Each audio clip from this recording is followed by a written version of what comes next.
Hi, I'm Dr. Joseph Witt-Doering, and the purpose of this video today is to tell you everything that you need to know before taking Lexapro.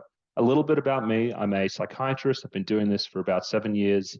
I have a specialty in drug side effects. I've worked at the FDA and other pharmaceutical companies, specifically in drug safety roles. So I wanted to do a series about common psychiatric medications, and what people should know before they take them. It's no probably surprise to anyone, and at least those who have been interacting with healthcare providers, at least within the US, that they won't be surprised to know that these visits are short. They're quick, especially if it's with a family doctor and you have a number of other things going on, and you've got 15 minutes. They might just write you something, and you're out the door. So. It's great to be able to come online and have someone kind of hold your hand and walk you through what you need to know. I won't make this too long. I'm hoping that I can cover it in about 5 minutes and just really hit the high points. So I'm going to go and start sharing my screen.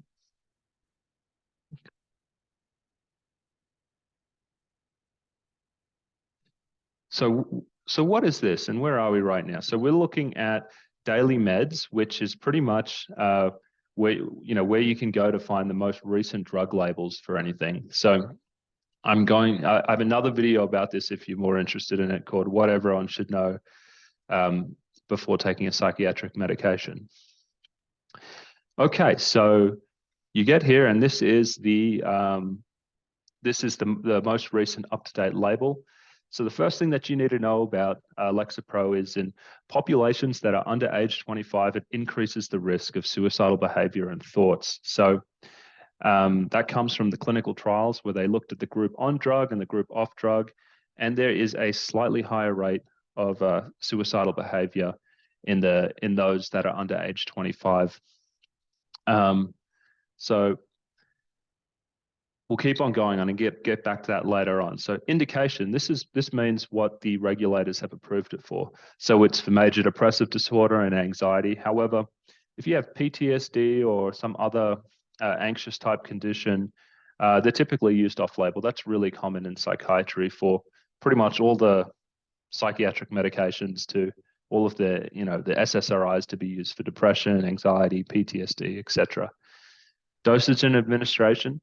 Your doctor probably should have told you what dose to start on. For Lexapro, it's usually 5 milligrams a day, and you want to go up on it, after you've demonstrated that you can tolerate it. Usually, a week is probably the least amount of time before going up.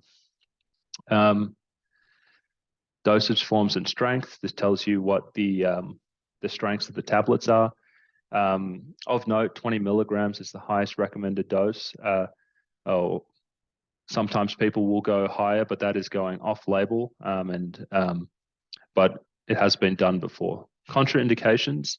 This is absolute contraindications. Never use this drug if the following. So if you're on a monoamine oxidase inhibitor, this is an old antidepressant, which pretty much no one takes now, but if you use them together, you can cause serotonin syndrome. And you're probably only on this if you have a pretty severe depression where they're really reaching into their, deep in their pockets for something to help. Okay. So the suicidal thoughts and behavior in young adults. I'm just going to don't worry too much about the text. I'm going to just speak to it. Antidepressant drugs, they don't always work in predictable ways, So instead of having the intended effect, which is one of anxiety reduction and mood constriction, they can actually make people really agitated and irritable and sometimes depressed. So if you're one of those unfortunate few that has this paradoxical reaction, this unexpected one, you're more at risk of suicidal behavior or suicidal thoughts. So there's something about being younger that makes you more susceptible to this. Some researchers say that it's due to the immaturity of I guess, the serotonin system in younger people. It hasn't fully developed until you're about 30. So maybe it's got to do with that. Now, what I want you to know is that this doesn't mean this can't happen in adults. It just means that it's more likely to happen in younger populations. You could be 60 years old and still be one of the unlucky few to have this side effect. So be on the lookout for unexplainable worsenings in your mood. If you're more irritable, more agitated, pacing around the place, or maybe even in rare cases you start hallucinating. Don't forget that it could be the medication, because if you do, and if the doctor you're seeing does, they might just put you on another medication that could make things worse. Or they may say, oh, you're more depressed and you're more agitated now, we're going to double the dose. That is the worst thing to happen in a situation like this. If you're having new onset worsening of depression and anxiety and you just started a drug, you need to go see a psychiatrist and make sure it's not due to the drug. Serotonin syndrome, a rare adverse reaction to pretty much all the antidepressants. Essentially, people develop high blood pressure and confusion. It's a medical emergency. So if you have someone who's becoming acutely confused, maybe appearing very sweaty and tremulous, they need to go to an emergency room right away. These people end up in the ICU. Treatment discontinuation with Lexapro. You cannot stop this drug in one go. You will have a discontinuation syndrome. You will start having electric shocks sensations in your brain. You'll feel very irritable. You'll feel agitated. These medications need to be tapered down slowly. So that's what that's about. Seizures, a fairly rare side effect with antidepressants. A lot of them can cause this. Essentially, if you have a new onset seizure shortly after starting an antidepressant, you need to consider that the drug could have done that. Activation of mania and hypomania.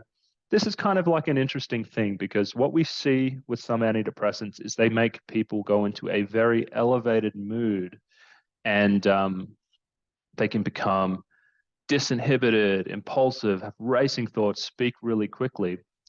And that's mania. And so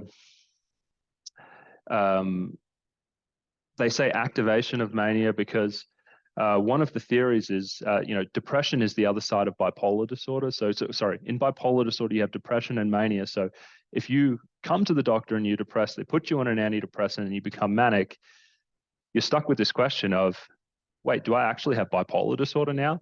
Or am I just someone with depression who had this adverse reaction to the antidepressant that manifested as mania? Because without bipolar disorder, you can still have a disinhibited, energizing reaction to the antidepressant. So this is a complicated issue.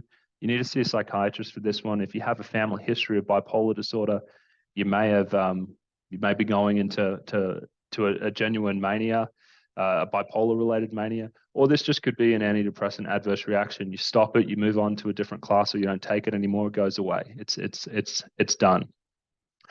Hyponatremia. This means low sodium, and essentially how this manifests is with confusion. It's much more common if you're 65 years old. If you're an older woman, and usually they come into the hospital with confusion. They need to have their sodium levels corrected with fluids and other medications in a very gradual way. Abnormal bleeding, SSRIs, they can impair platelet function, and you may have, these are all bruisings and such. These are like small, these are nosebleeds, or you can have small little bleeding under the skin. I really don't see this that much, but it's something that can happen.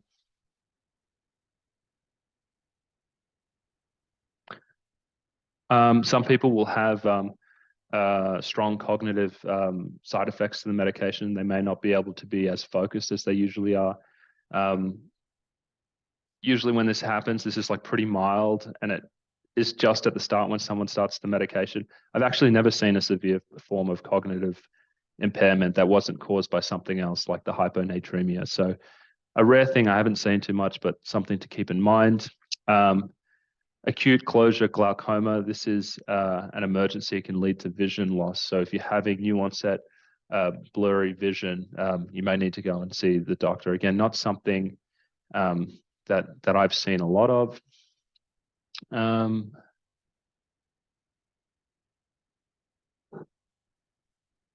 Excuse me 1 second. All right, go on. Sorry about that. Can't can't help when the dog starts barking. And then we have this piece of sexual dysfunction. Nearly everyone who goes on these antidepressants has some degree of sexual dysfunction. I made another video about side effects that are not in the label, and one of them is persistent sexual dysfunction that has been reported in some people. So if you're interested in that, go and see the video on serious antidepressant side effects that aren't in the label. Okay, so the other things that you want to know is, okay, so down here, so we have the adverse drug reaction section. There's usually nice tables in here which give you incidence. You know, what is how much, what is the frequency of the most common side effects? So the list we just read was the serious ones, but we have things like nausea here. You know, this is double the rate in placebo, so it's really looking like a drug effect. Nausea is a generally accepted side effect for antidepressants. But yeah, it shows you what proportion of people experienced it in the clinical trial. So have a look through that. And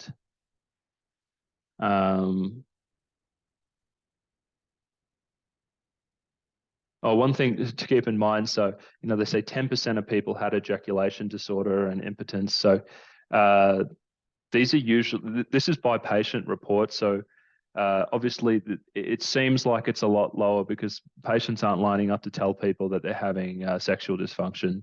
But when other researchers have gone back and used dedicated questionnaires for sexual dysfunction in antidepressants, they, you know, the rate is significantly higher than that. So going down, post-marketing experience, this talks about all the rare adverse reactions that were reported in the post-marketing setting. You could have a look through there.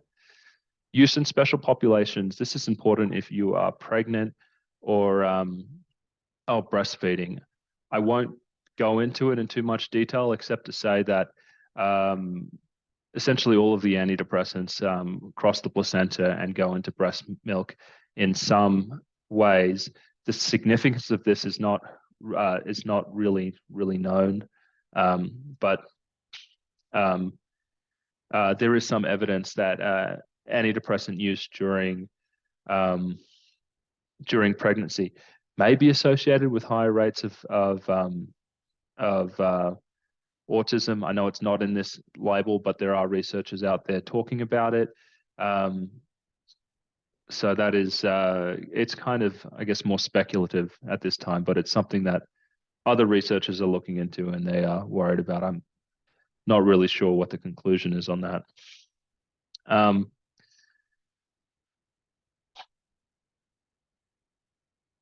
And I think that is about it. You know, there's other little pieces in here that you could look at, like abuse and dependence. I mean, the real punchline on that is, you know, these aren't really drugs of abuse. No one takes Lexapro and gets some kind of pleasurable reinforcing effect on it. They do cause physical dependence, though, and you can go into withdrawal. So maybe that was a bit longer than I expected, but if you listen to this, you're pretty well informed of what to expect with these medications. A lot of the side effects are pretty rare, and you can really get the most out of this drug. And you know, if you're aware of these things and you're vigilant. So I hope you enjoyed this rundown of what you need to know about Lexapro. If you have any other questions, please comment below. Thanks.